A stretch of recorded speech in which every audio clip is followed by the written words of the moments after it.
मंडळी नमस्कार. कडक बातमध्ये मी राज दळेकर आपलं स्वागत करतो. मंडळी, सोलापूर जिल्ह्यातल्या मार्कडवाडीतल्या लोकांनी बॅलेट पेपरवर मतदानाची मागणी करत आंदोलन केल्याचं आपण पाहिलं. यंदाच्या विधानसभा निवडणुकीमध्ये त्यांच्या गावातील मतदान यंत्रे अर्थातच ईव्हीएम मशीन हॅक करण्यात आले असा त्यांचा आरोप आहे. या मुद्द्याला लागून काँग्रेस, राष्ट्रवादी काँग्रेस, शरदचंद्र पवार या पक्षांनी आणि नेत्यांनी मार्कडवाडीमध्ये भेटीगाठी घेण्याला देखील सुरुवात केली होती. ज्येष्ठ नेते शरद पवार, नाना पटोले यांच्यासह विरोधी पक्षाचे अनेक नेते मार्कडवाडीमध्ये आले होते आणि त्यांनी गावकऱ्यांची भेट घेतली होती.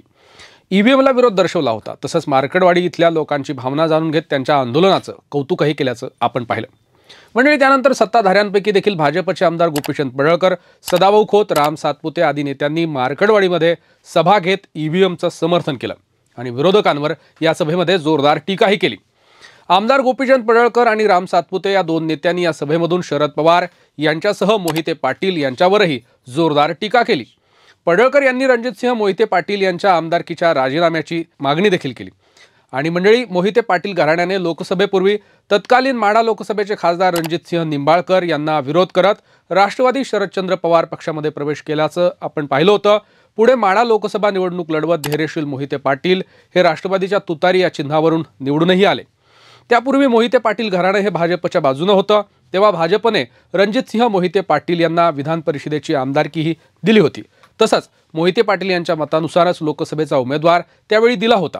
मात्र मधल्या काळामध्ये रणजितसिंह निंबाळकर आणि मोहिते पाटील या घराण्यामध्ये राजकीय वर्चस्ववाद देखील आपल्याला पाहायला मिळाला.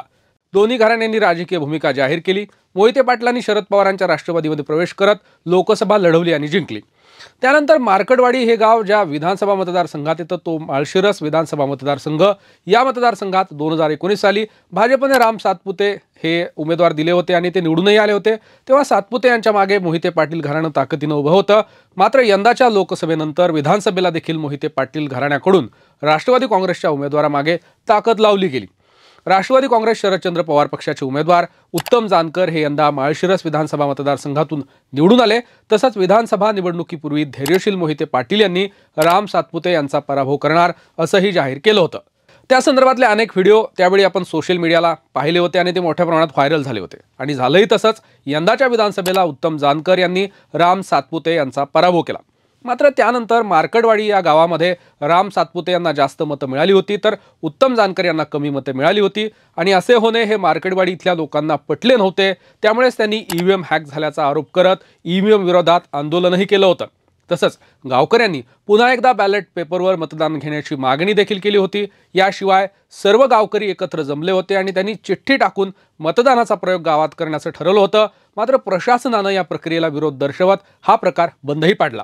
म्हणजे या घटनेचे तेव्हा देशभरात पडसाद आपल्याला पाहायला मिळाले होते. मात्र या घटनेनंतर भाजपच्या काही नेत्यांकडून शरद पवार, उत्तम जानकर यांच्यासह मोहिते पाटील घराण्याला टार्गेट करण्यात आलं होतं. नुकत्याच मार्कडवाडीमधल्या भाजप नेत्यांच्या सभेमध्ये मोहिते पाटील घराण्याला डिवचण्याचा प्रयत्नही झाला.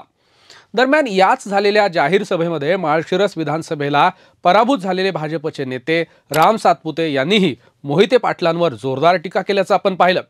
मोहिते पाटलांचे गुंड आपल्या कार्यकर्त्यांना त्रास देतात, मोहिते पाटलांनी पतसंस्था बुडून खाल्ल्या, जिल्हा बँक बुडून खाल्ली असेही आरोप करत मोहिते पाटलांवर सातपुतेंनी जोरदार टीका केली.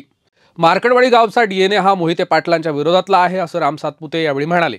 दरम्यान आगामी काळात मोहिते पाटलांना आपण 1 वर्षाच्या आत तुरुंगात टाकलं नाही तर आपलं नाव राम सातपुते नाही असं सातपुते म्हणाले.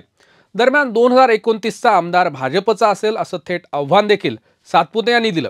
यावरून एकच लक्षात येतंय की भाजपच्या नेत्यांकडून मोहिते पाटील घराण्याला घेरण्यात येत आहे का असेही प्रश्न या मतदारसंघात आणि सर्वत्र उपस्थित होत आहेत.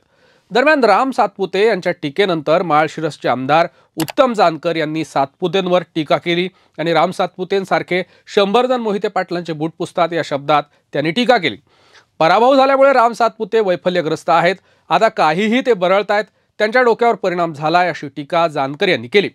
दरम्यान मोहिते पाटलांवर टीका केल्यानंतर गोपीचंद पडळकर, सदाभाऊ खोत, राम सातपुते या भाजप नेत्यांच्या पाठीमागे कोण आहे, त्यांचे बोलवते धनी कोण आहेत अशा पद्धतीचे प्रश्न आता उपस्थित होत आहेत.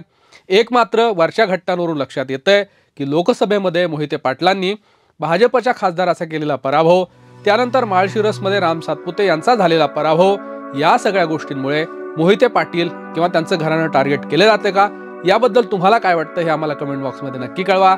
तुर्तास वेळ झाली इथेच थांबण्याची. पाहत रहा कडक बात.